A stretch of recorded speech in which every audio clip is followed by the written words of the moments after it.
Watch your mind. And in your mind, your heart follows. So what's in your heart, what's in your mind, you want to guard that. You want to guard your heart, you want to guard your mind, and you want to feed it not with junk food, but with the right stuff.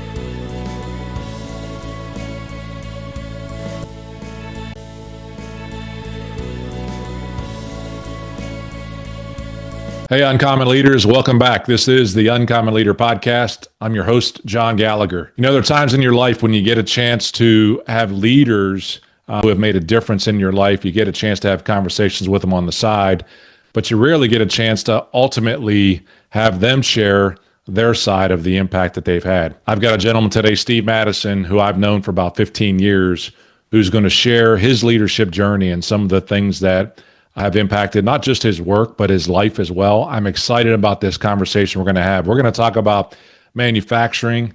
We're going to talk about leadership. We're going to talk about faith, and we'll probably talk about a couple of stories we've had working together over the years that still make us laugh today. So, Steve Matteson, welcome to the Uncommon Leader Podcast. How are you doing today, friend? Hey, hi, John. I'm doing great. And it's always good to see you and see your smile. And people like you that smile and make a difference. So thanks so much. Well, let's jump right into this conversation. I'm excited about it today, Steve. I know we're going to have fun. I'll probably overrun my time, but we'll see how that goes.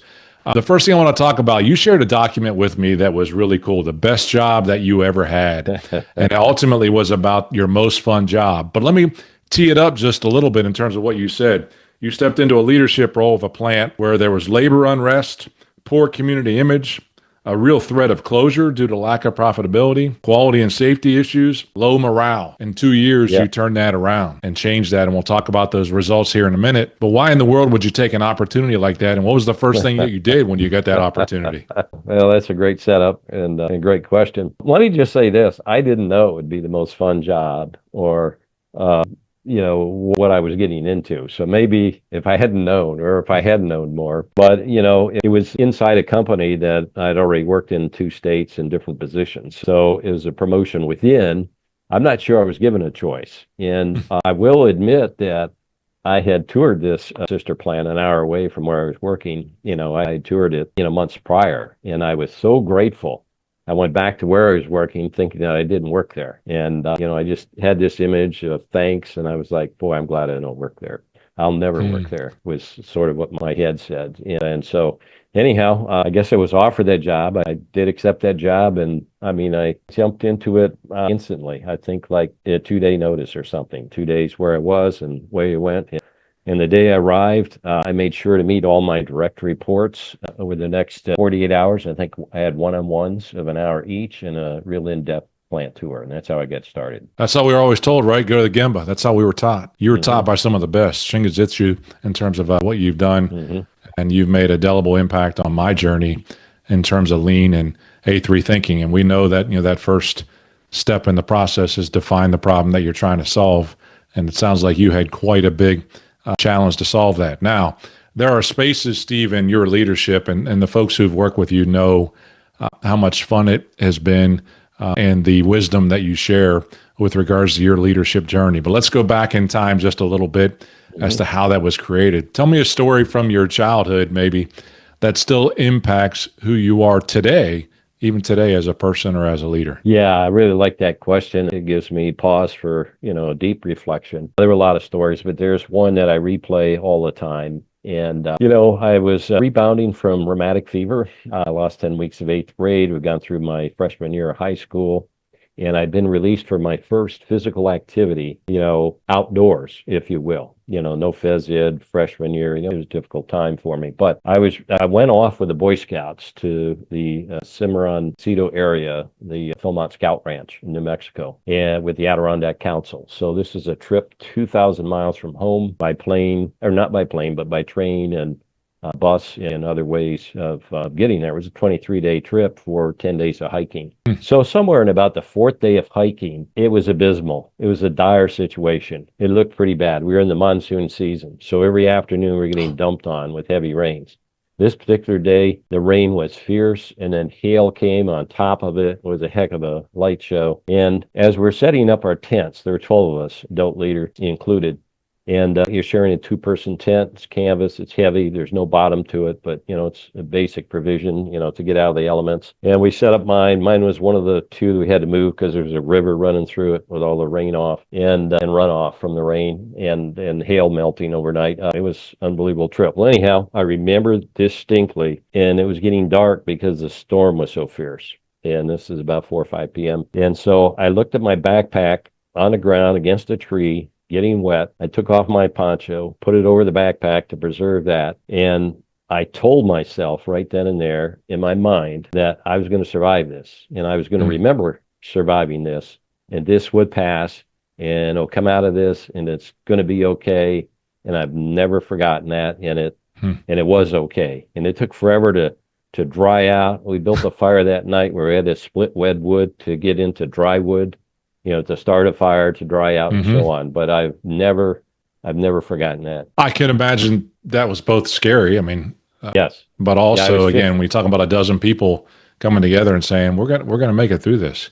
Too many stories. We've heard the recent story of the camp, the young children's camp where they went through a very similar process and the results. Yeah. Camp Mystic. Yeah. That were not that good, but learning your scout skills were very important. No doubt about that as you went through that journey. So, and that prepared you, that got you ready for today. Persistence, running through, and I know you've been through a lot, Steve.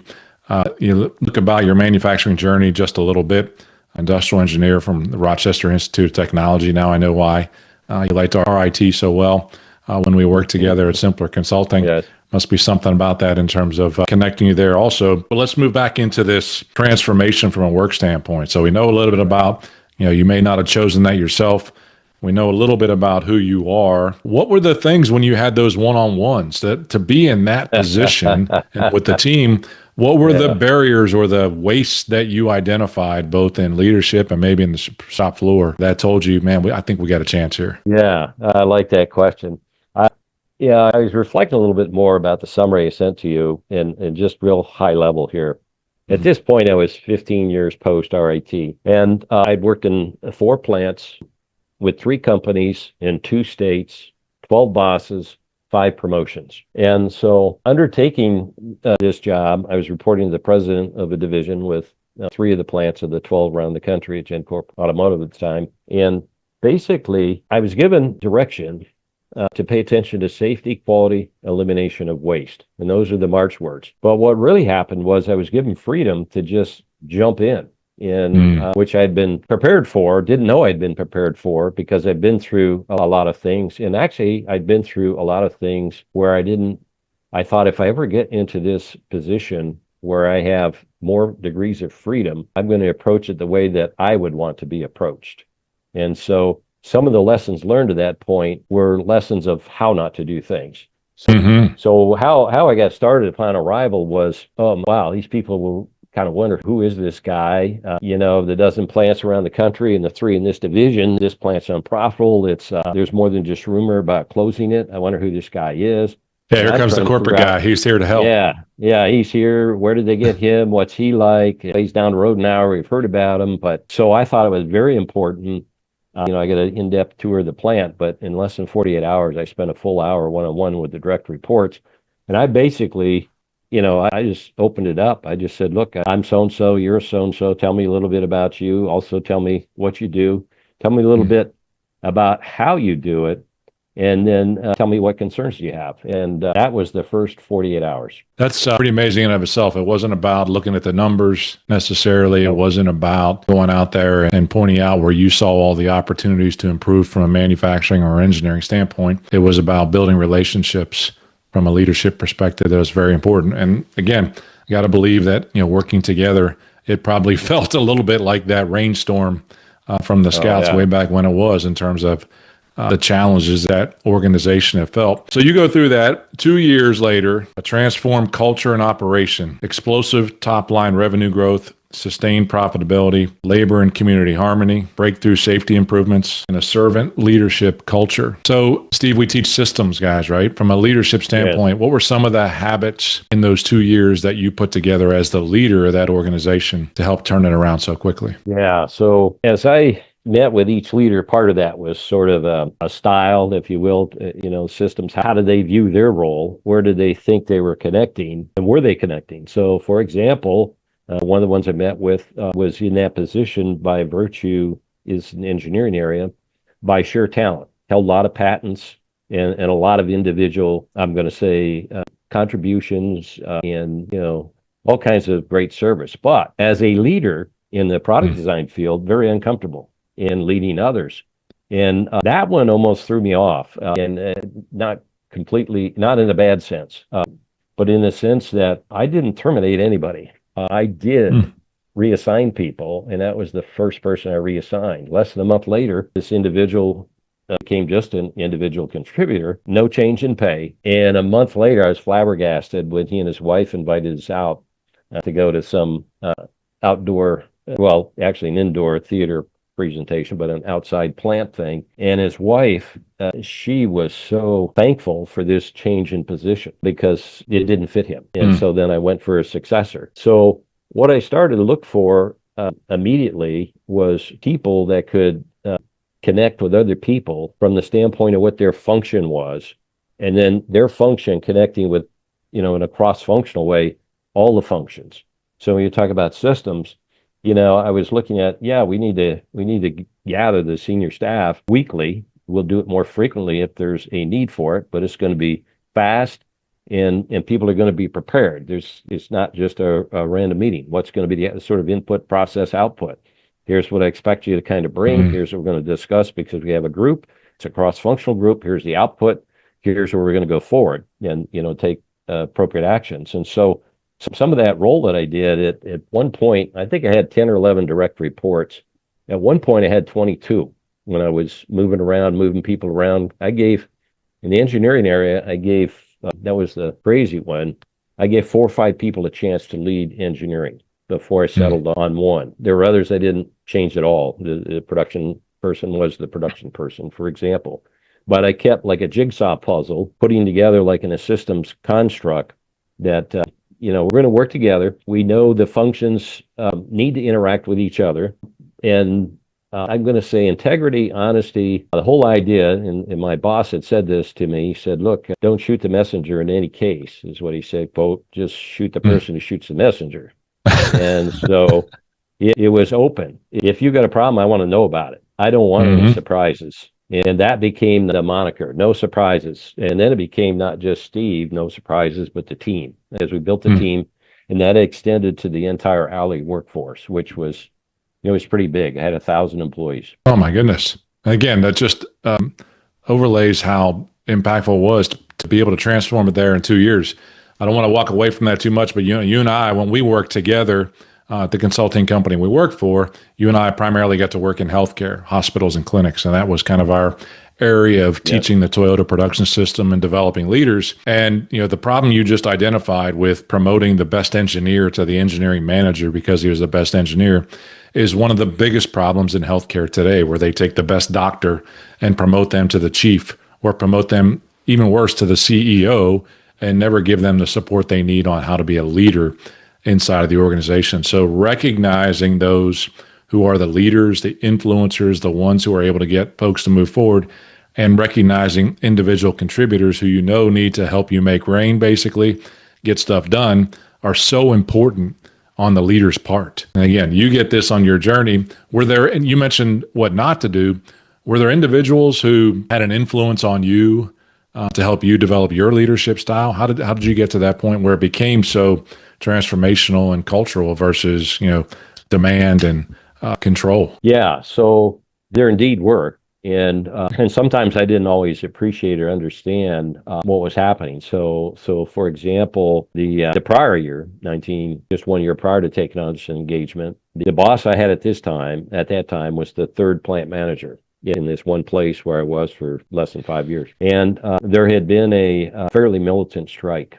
And he actually, as a development project, sent me to the negotiation table 4 months prior to the strike as a key management representative. Now, there was an HR executive, a colleague, a peer, didn't have any union experience, which I did.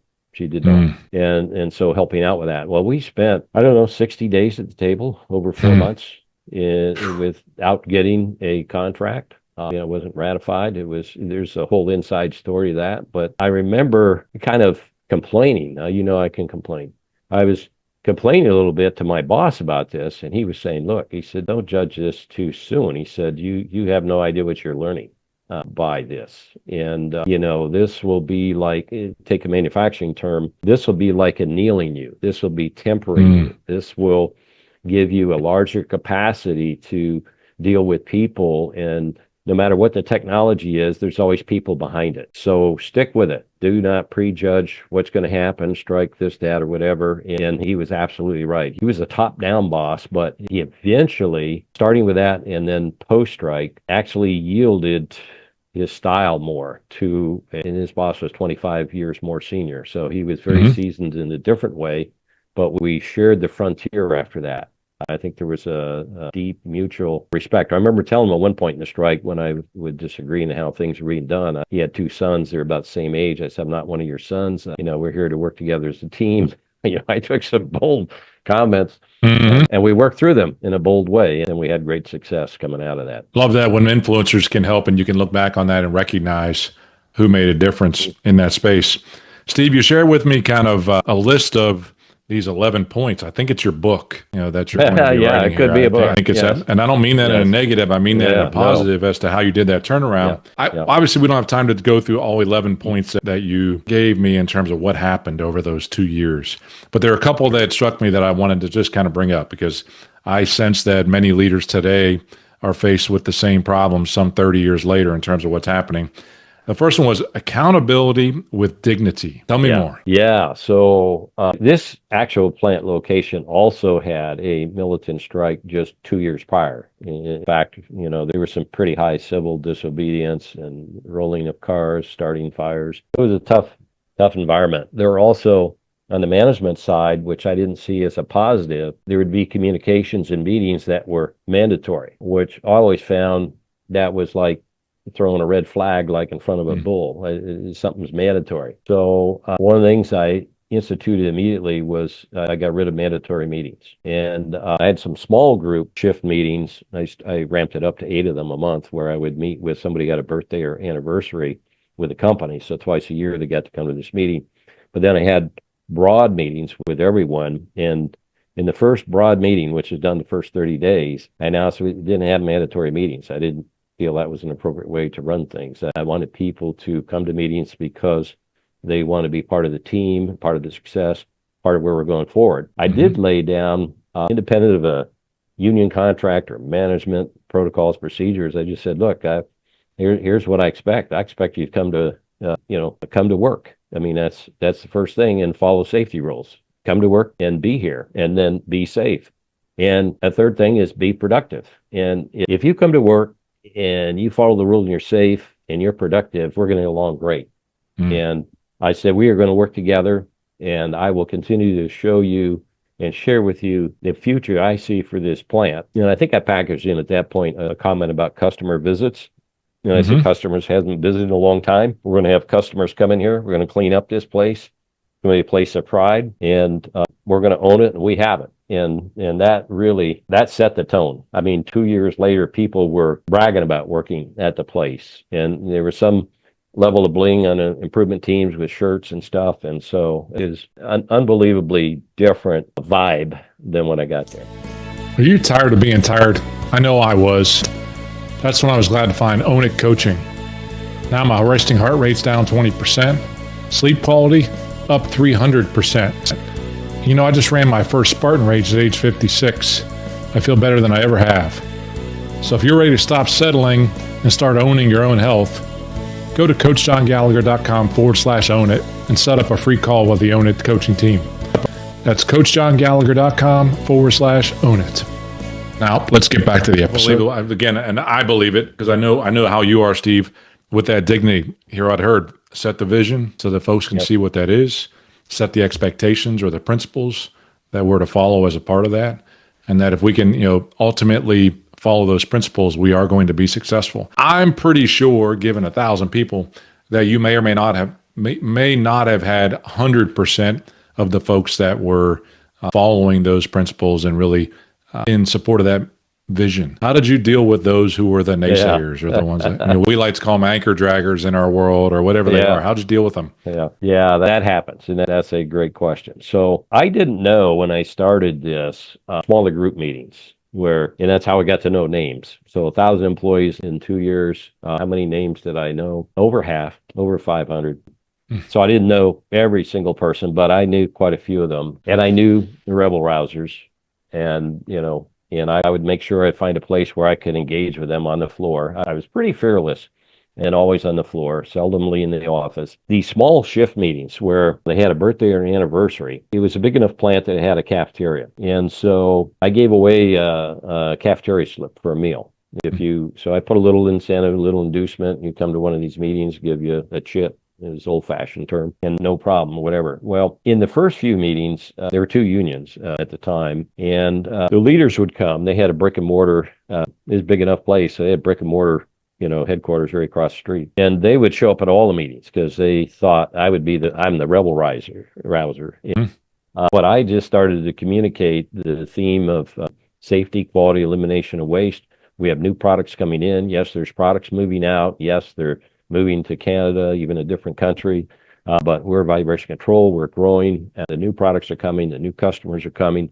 And so I kept pounding on that vision. I pounded on the fact of how we were going to approach problem solving. So like safety, I said, you may have heard that, if somebody is injured, they're in an OSHA recordable, as we may call it, that person is going to be on the problem solving team. They're automatically drafted, they're part of it. We're going to get their input and they're going to be part of it. So to answer your question of how did you overcome the ones that aren't on board, what started to happen is the union leaders would not come to all, say, 8 meetings. They might come to one just to kind of find out what's going on. Then they started to get excited, and then they started to talk. And then there was also, I didn't mention in the stuff I sent you, there was a company newsletter that was put together by the hourly people. And Oh, wow. I think the second in command was also married to the head of the largest union. And I don't know why, but she really liked me. And we got along well. So it all started with, could you write something for our newsletter? And they weren't used to getting, necessarily the plant manager all the time. And so I wrote every month. Pretty soon they asked me to help out editing, which I did too.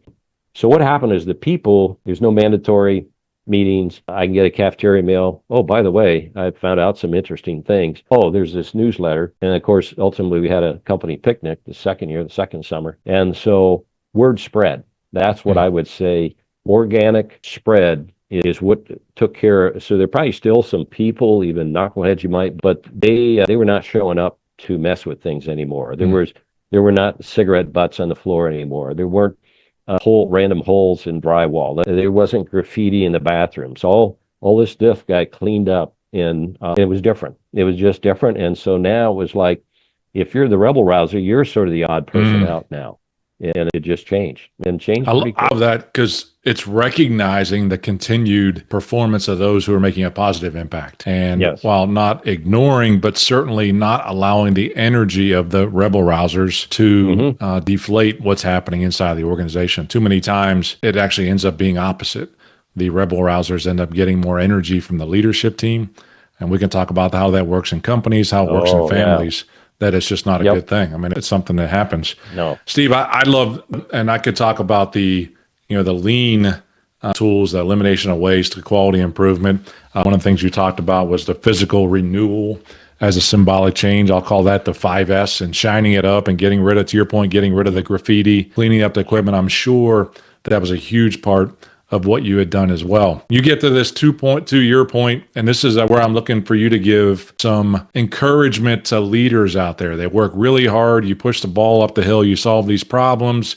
You get things going really well, and it's time for you to, take your next opportunity. You walk away from it, and the ball rolls back downhill again. What were some of the systems, or how would you encourage other leaders to ensure that, in essence, when they leave it better than they started, but also so that it stays in that condition even when you're not there anymore? Yeah, which is a really good point. And the time of this transformation, by the way, is I had some lean exposure. America Can't Compete and so on, but it was prior to joining Freudenberg NOK, where I got a deep dive. And so I had been to Japan. I'd been exposed to Toyota partnerships. And so we're using those principles, 5S, TPM, and cleaning the equipment and spreading that around. So how would you prepare so you walk away someday and that just doesn't roll backwards, as you say? So I know what that looks like, but to build that is another story. What it looks like is that now people have, starting with their leaders, the servant leaders at the top, have actually committed to a new way of doing things. Their mind has been transformed. They're doing things differently. So take that example of a safety issue where someone was on the team and they had been injured or lost time, and now they had a chance to meaningfully participate in how that wouldn't happen again. Now their minds changed. The senior leaders, I took them off site quarterly. We would start the day, and then we'd take off, go to lunch, and then I actually developed a whole manual for them with, I think there were 31 chapters eventually of key items and how to operate and move forward in old rat and things like that, and some exercise in how to calculate and do things. So there were cookie crumbs, I think, being developed on procedures, not to the point of what I would call standard work with tack time yet, but with key points. Here's how we're going to do things, and that was with each department, each leader. And certainly there were things that, let's talk about quality, for example. Quality was another spread across the entire plant, every single employee. So that was taught on the front end that, yes, we have a quality department. Actually, it changed the title. We got rid of quality control, told them there's no such thing. We don't have a quality control department. We have a quality department. And they're knowledge people. And they're going to teach problem solving, PDSA, and they're going to be the guardians of the methodology, but quality is every single person's responsibility. So we started to build in that sort of mentality as well. So now mentality is changing regardless of who's at the top. And we're building this culture where, and you could see it in the newsletter spread with everybody wanted to be in a newsletter, talk about their area and what they had done. And we did it. And then you sort of got this, and we did it. And the more you got the buy-in, we did it, the more the ownership was transferred to the people actually doing the work. And I think that was a huge key in turning around this facility and in a 2-year span. Yeah, recognizing and implementing those new disciplines, right? I mean, and the way we do things as leaders, whether it's the quarterly management system reviews of what you have going on, the operating model that says this is how we're going to run the departments. To your point, it might not be cycle time equal tack time, standard work in place, but it was the habits and disciplines to be successful as a leader. And you document it. It sounds like you documented it. I mean, I can actually probably see your workbook as you documented that in the 31 chapters and made it available to them. It was there, and there were different. We didn't leave anybody behind. So, for example, even in technology, this plant went to what was called single pass rubber mixing, natural rubber mixing. We mixed rubber for 5 other plants, and we had 4 mixing lines. Only one was vibration control, our own division. The others are all synthetic. But we had partners in Germany and Japan that were 2-passing rubber, heating rubber just twice before they would mold it. We were doing 3-pass in the 1950s. We did a leapfrog at Christmas time of my first year to single pass. With every known critic you could think of, like, are you people nuts? And then we had every chemist in the state of Indiana, so outside just our division, on duty for 2 months after a Christmas shutdown to make the changeover, just to dial in all this stuff. Well, then this was newsworthy. Went in the local newspaper. And this was where some of the most macho people would work. And we actually, were able to, realize a couple of crew reduction. And so, the communication was we're gonna advertise and sell rubber to the outside world, rubber and plastic new. So it was always having a story on how to move things forward. So all directed at your point of not wanting to fall backwards, because when I got recruited out of there, we were at the table getting a harmonious labor contract. Oh, wow. And we had great relations in the community. I joined the Rotary Club. I knew the mayor, the chief of police. All these pieces there were a lot of pieces. Back to thinking about being fun, the best job I ever had. So I was moving so fast, and the plant was, I just didn't even have time to recall how much fun it was. It was just every day was moving at lightning speed. Yeah, It was you're only just in later I flow as a thought, person. You don't even recognize it, yeah, right? And that's no, yeah. I didn't recognize it all. I just it was just good movement, and everybody was on board, and it was that's why Highlight is the best job I ever had. I've had a lot of jobs since then, but that one was it was unfettered in the sense that I hadn't had that much freedom prior to that time, and I hadn't had a developed even script. I just wanted to be treated the way I would like to be treated, and I used some insights of how not to be treated, and I just look at the data and the landscape and started to push the buttons. Where did we need to be? I guess I was the chief person to prioritize things. But anyhow, that's Love that. and when I left, by the way, that plant continued for almost 2 decades, and it Nice. was bought three different That's the times. wedge that held there that allowed Yeah. it to keep going. So cool. So great to hear that. Steve, look, we've gone through a lot. We've gone through kind of the scout days in terms of you being a scout, Yep. industrial engineer from Rochester Institute of Technology, and certainly a successful executive in manufacturing. You and I briefly talked about, and from a time standpoint, we can never go in and we wouldn't get out of the holes of discussing working together. For you were my first supervisor at the consulting company that we worked for. I did that with you for 10 years in terms of going through that journey, and appreciated all the mentoring that you gave me to put some of those things in place in healthcare as well. And we could debate, not you and I, but we could debate the impact that we've had on that industry as we look at where things are with healthcare today. But I know that the things we're doing, we're making it better. And your life isn't defined as any of those one things, Steve, in terms of what you did. But I also know that you're a strong man of faith. When you think about your journey on the faith side as well, and how your relationship with God has impacted who you are, how did that play a role in your leadership style and the things that you've done as well? Yeah, I like that question too. So I've reflected on that, each and every year as I've, become older and have strengthened my faith and my faith journey, as opposed to, I think in the early days, it was embedded, thankfully. And I didn't necessarily, well, I'll just say it this way. I didn't praise God enough for the things that were happening. I think Mm, I was not in tune enough to realize, hey, the Holy Spirit's really guiding me. Certain doors open, certain doors closed. And, I was probably a little bit too much in love with self then, thinking I'm doing all this, and found out, no, I'm not doing mm, all this, and maybe I've been blessed with some talents and equipped. But and I think it goes back even to high school. We had a retreat on a given weekend with lay people coming to our church and answered an altar call. Then I was the president of the youth organization then, so I had a seat with the adults to plan the retreat. It was quite meaningful. When I was off in college, and off campus, it was on campus and then off campus the last several years. And I was the guy running the townhouse. We had 7 of us in it. Tried to get the cost down. I think I slept in the furnace room or something. But we ended up, we asked one person to leave who we didn't approve of the behavior, and we started to get people that had faith in Jesus. mm. And I can remember at one point praying. I had to make up a course in physics in my later years. It was a engineering back in when I went to school. There was a process to winnow people out. That was absolutely the philosophy. So, a group of 150 mechanical, electrical, industrial. When we graduated, it was less than 100, and that included 20 transfers or so. So people dropped out. Now, one of the things in physics in particular, if you could come up with a 30-point average on a 100 scale, you might get a C in Mm, the course.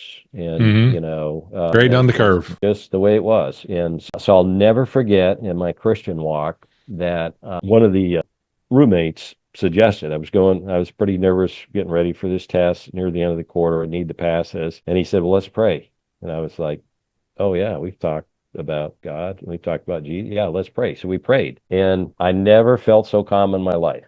Mm, I went in, I took the test, I prayed a little. We had a group prayer at the townhouse, but when I was in class before that, I just prayed to God and I just laid it out and I said, God, if it's not in your will for me to be an engineer, then I'm not going to pass this course. And if I'll do whatever. So just give me peace of mind. I'm going to do my best and I'm going to move forward. And anyhow, I passed the course and so on. The point of what I would leave going forward on this whole discussion is that listening to God and that faith is just grown stronger and stronger. Now it is so very strong. I even fill in the pulpit. So, I was preaching last Sunday at not my church, another church. I'm preaching this Sunday. I facilitate or co-lead a couple of studies. I'm in a study group Tuesday, Wednesday, Thursday. One is Zoom only. The other two are in person. I find it indispensable as part of my life. And it's built into what I do with everyone, and that would be friends, family, and so on. And I want everybody to know Jesus. I don't know how many years I have left. I don't, but I believe I was created for a purpose by God, and it's in my DNA to recognize God, serve God, and claim Jesus. So. I'm quite sure you'll hear those words, well done, good and faithful servant, at some point, Steve. I love you sharing that and carrying out that great commission to make disciples. Your LinkedIn profile, and I'll put a link to that for folks because they can even send you a note there to be connected with you. It says retired on there. And, I'm sensing that you are not necessarily the traditional retired and just out playing golf and pickleball on a regular basis, but still very active in taking, the things that you learned, frankly, in your manufacturing world and in our consulting and healthcare days, and using them for the ministry and making a positive impact. And, for that, Steve, I continue to be grateful for what you continue to do, the impact that you made on me and what you're doing in the lives of others, utilizing your faith as well. Steve, I want to give you the last word. This conversation's been great. I have way overstayed my time with you, but we may have to do this again. I always ask my first-time guests the question at the end about the mantra or message they really want to leave leaders with. I'll give you a billboard. You can put that billboard anywhere you want to. What's the message you're going to put on that billboard, and why do you put it on there? So I'll tie this into the first question you had, the time and the downpour of rain and hail and how bleak and so on. What changed forever in me then was in my mind. So I put that situation in my mind. It was sort of like a mind over matter or a positive mind. It was like, I know this looks pretty bad, I'm telling myself. And I'm going, I'm not going to let it bother me. And what am I going to do? Okay, everything's getting wet.